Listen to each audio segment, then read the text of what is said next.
Once again, welcome to everyone to Baby Steps, Becoming a Better You. Peggy Simpson's joining me here. I'm Bart Bartlett. Peggy, how is your Thursday going?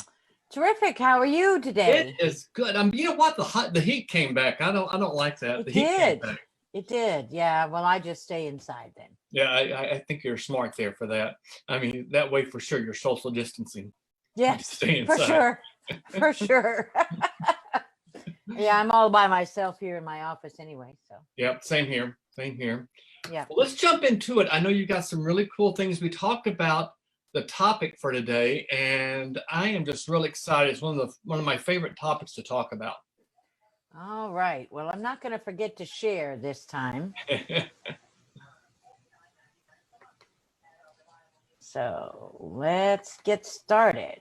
Yes. All right. So let's just take a couple of minutes here and review our success journey so far. Just in case someone is watching us for the first time, or just to remind them to keep the connection going of what we're doing.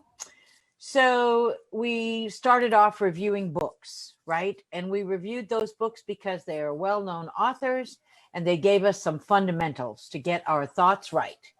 And then we looked at how to set goals and how to define goals and how to evaluate and position ourselves to achieve those goals and how to build a plan. And last time we talked about how to course correct. And you gave us some excellent concepts to talk about upgrading our iPeg to keep us empowered, to keep us following our intuition and expressing our passion, and to help us further reach our goals. And in all this, we realize we're missing one secret sauce. One secret sauce, and that is, if I can get my machine to respond, which it doesn't seem to want to do. There we go. And that is emotional intelligence. You know, the things that we've talked about up to now are the thought processes that we go through and the setting of the goals, but we haven't addressed anything about our emotions, right? We all have emotions. And so I thought, you know, as we were talking the other day, we were talking about different topics, and we sort of both came, you know, to the idea that emotional intelligence is the critical factor that we often forget about. I don't know if you have any opening thoughts you want to mention before we go through. The thing that when I saw what you had put together, and there's volumes and volumes written on emotional intelligence, all kinds of stuff on YouTube, but what came to mind for me right off the top is one of the things that I coach and teach with, and that is what comes to mind when someone mentions your name, that is your brand. Mhm. What comes to mind when someone mentions your name is a reflection of your emotional intelligence, more It so is. your intellectual intelligence. You can be the smartest guy in the room, and they may recognize that, but that's not what you're known for. That's right. And we're going to talk about a little bit about that. Yeah. So for those who might be watching, and a shout out to Tommy who joined on this end. Yeah. If Reveille you over don't, here. if you don't know what emotional intelligence is, let's talk a little bit about it. So Bart mentioned you can be the smartest person in the room with your IQ, right? But there are other dimensions to you as an overall person.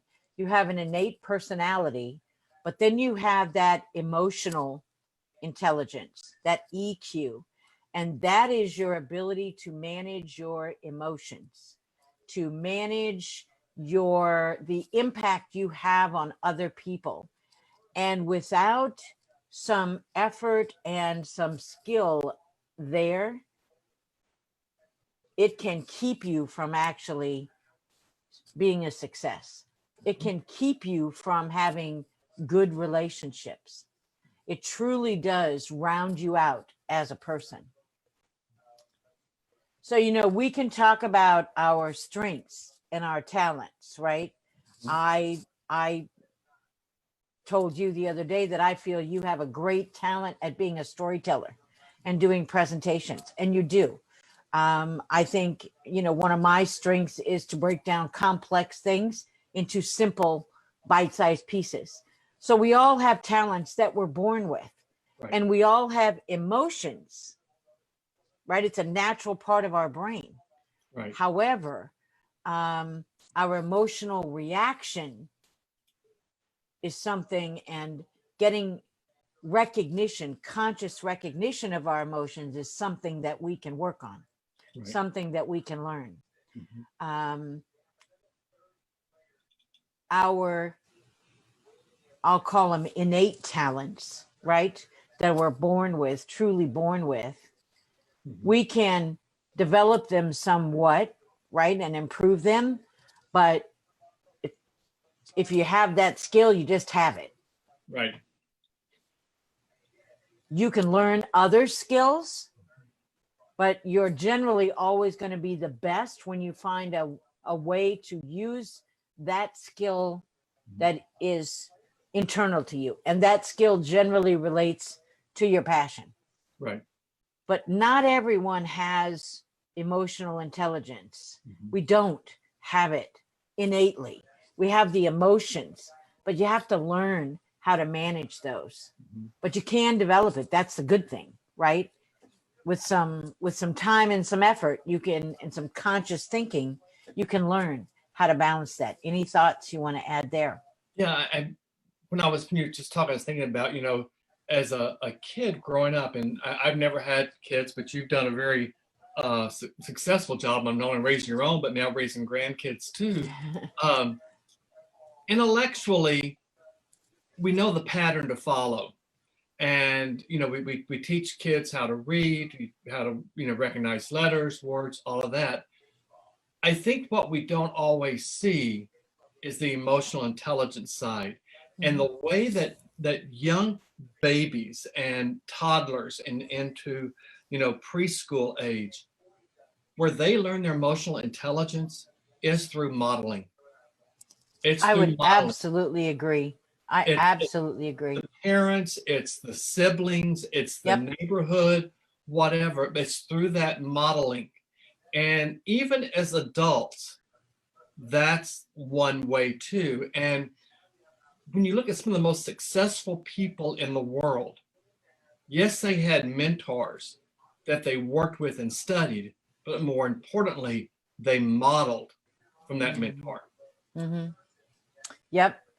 There are multiple facets to emotional intelligence.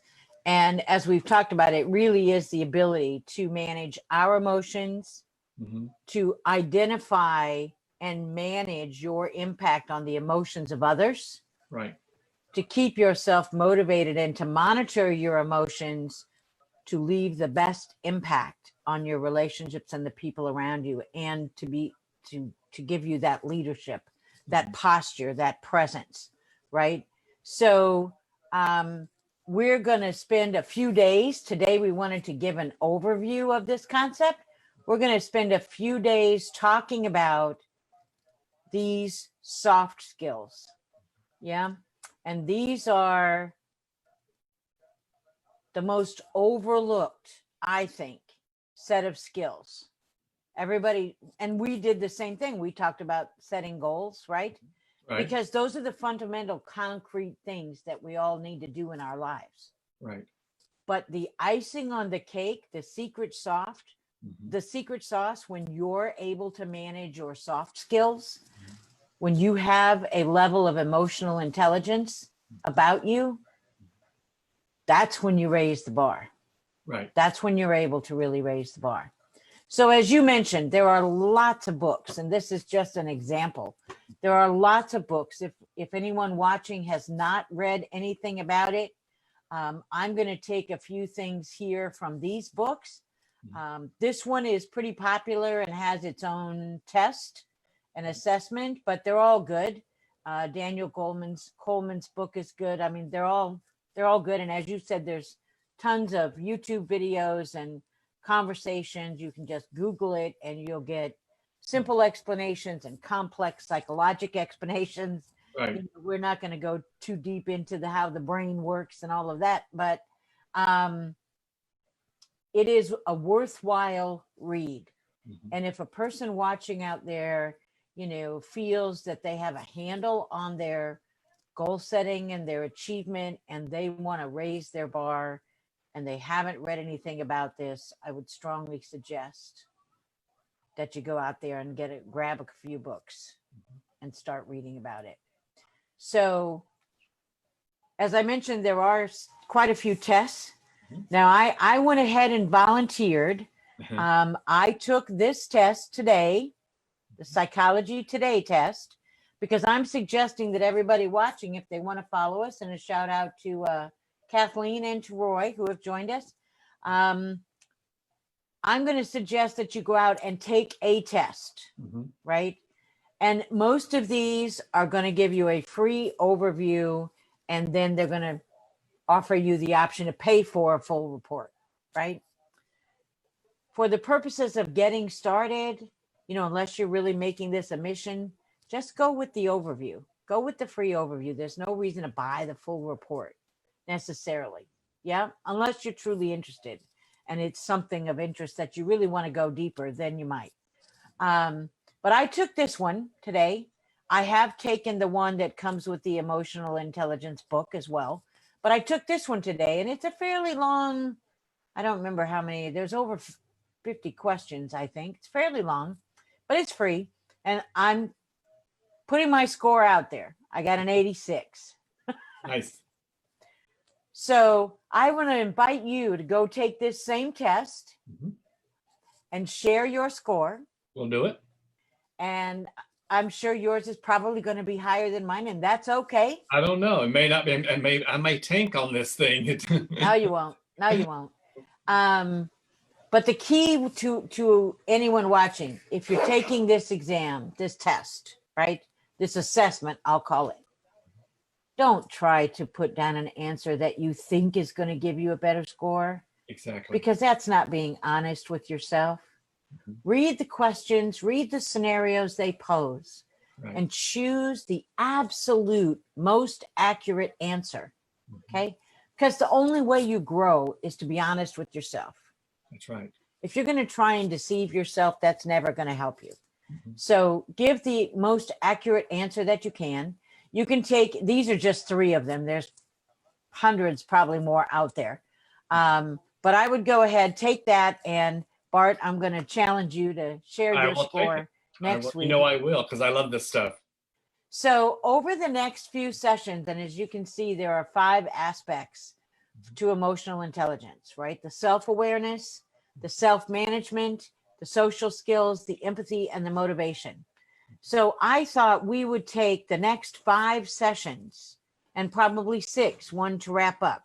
So Mhm. that's the next 3 weeks covering each one of these, because it is all of these are so important and they just don't get enough attention, I don't think. Mhm. Your thoughts? Yeah, I love this, and as we talked about goal setting, and as we talked about course correcting and all the things, when you for me, when I really look at how to begin and how to hello to Jolanda George, she says happy Thursday, champions. Hey, When I Jolanda. look at emotional intelligence and what we've covered so far, I think the most powerful piece is that I and IPEG. It's that intuition. Mhm. What is it telling you? There's a quote by David Caruso that I really love about this. He says, it's very important to understand that emotional intelligence is not the opposite of intelligence. It is not Right. the triumph of heart over head. It is the unique intersection of both. It is, truly. And what you've laid out here are the 5 components to help you stay in alignment with that intersection Mhm. that we have there.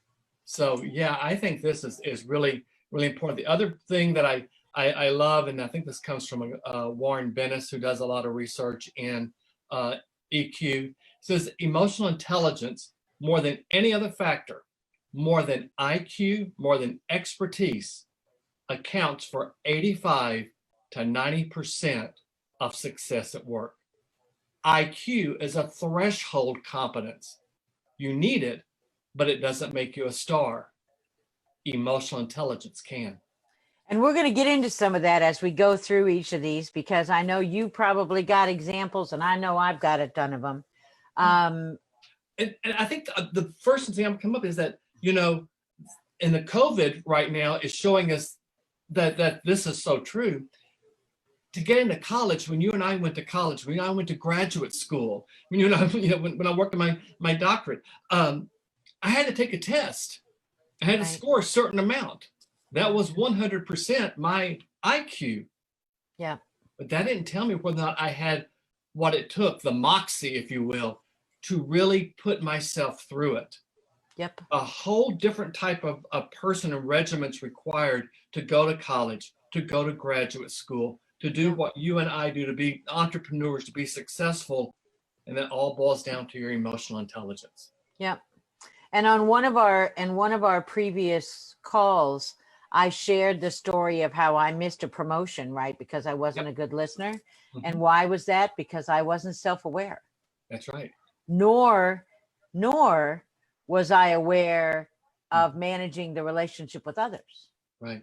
So I was weak on my emotional intelligence for sure, and so like I said, I think it'll be good for everybody to walk through these and give some scenarios and examples and talk about each of those areas and how you can grow in that area. And so. And one last thing, when I'm looking at this chart, and I love this chart, it not necessarily is cumulative. You have to do one before the other, but I do believe you have to do the first 4 before you can have true motivation. You have to be self-aware. You have to self-regulate. I would agree. I'll agree with that. Social skills, and you have to have empathy. I'll agree with that. And you can have true motivation. Otherwise, you've got kind of a motivation, if you will. Yeah. And I'm sure that people, many of our viewers may have a high level of emotional intelligence, or if not, they've been around people who have. Right.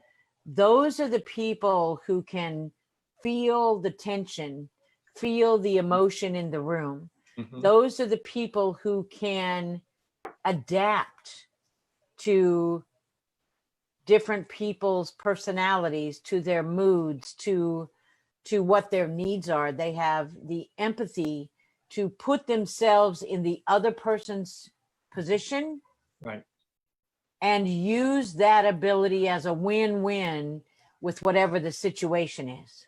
Right. Yeah. To improve the communication, to explain to the other person what it is, whatever the scenario may be. And we'll talk about several of them as we go through. But if you've ever been out and about, or in your work, if you work at a or wherever you work, or people that family members, friends, whoever it may be, and you say to yourself, wow, they just always make me feel good. Mm-hmm. Right? Every time I'm around them. Bart, you're one of those people, right? Well, thank you. You are. You're always uplifting for people. You always have a smile on your face, regardless of what's going on in your life. You're just one of those people, right? That's why I say your score is going to be, I'm sure, high, because you've studied this. You're aware of this. You have to also, and this is where emotional intelligence really comes in. I can't wait to get to the part with self-regulation and empathy. Mm-hmm. You have to make sure that is not a facade. That's true. And that's a very fine line there between the two. You've got to make sure that is not a facade. Yeah, these have to be genuine. These have to be heartfelt. Absolutely. Mm-hmm. And they do have to be consistent, right? Yes. You get better at the consistency. The mm-hmm. more you practice, the more you're consciously give yourself time to pause. Right. and think about these things. Mhm. And we'll give some tools along the way to try to help. Right. But it is a learned behavior. It is a It learned behavior. definitely is a learned behavior. Yes, it is. Some of it, I think, Mhm. and this is a little bit debatable. Yeah. I think being able to sense people's emotions, there Mhm. might be a bit of that that is innate in a person. I don't know. That's just kind of my belief that you're either tuned in, right? Mhm.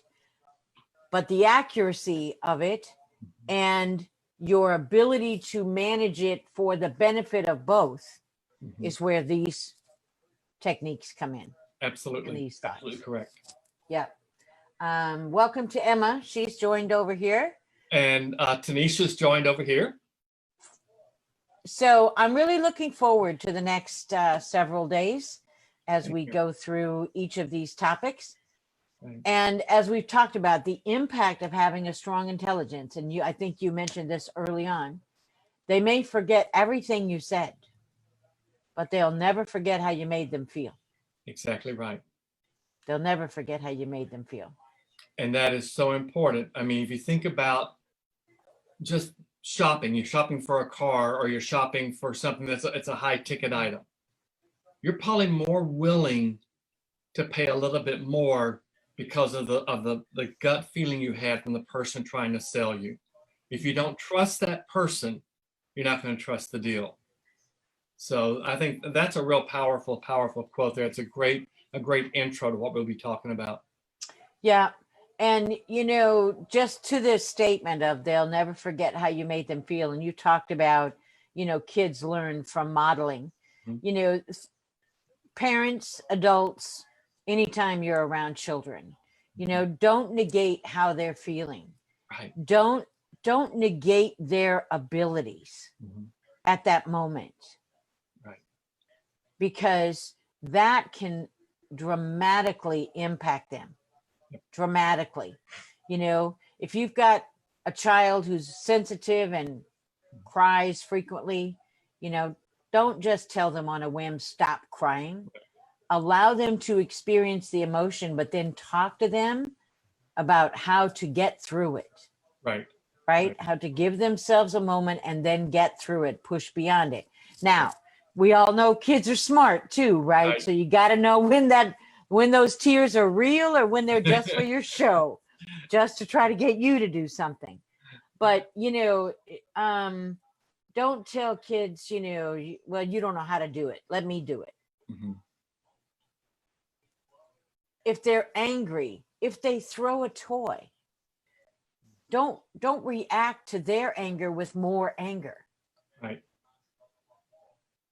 That's what we mean by using your emotional intelligence. Mhm. And it's much easier to recognize with kids, much more difficult and challenging with adults. And I'll give one last example here. In a work setting, and I think, Bart, you may have been with me on a team where I trained a little bit on this project. When you're in a work setting, when you're in a meeting, right? Great time to use emotional intelligence Mhm. as well as your skills and communication.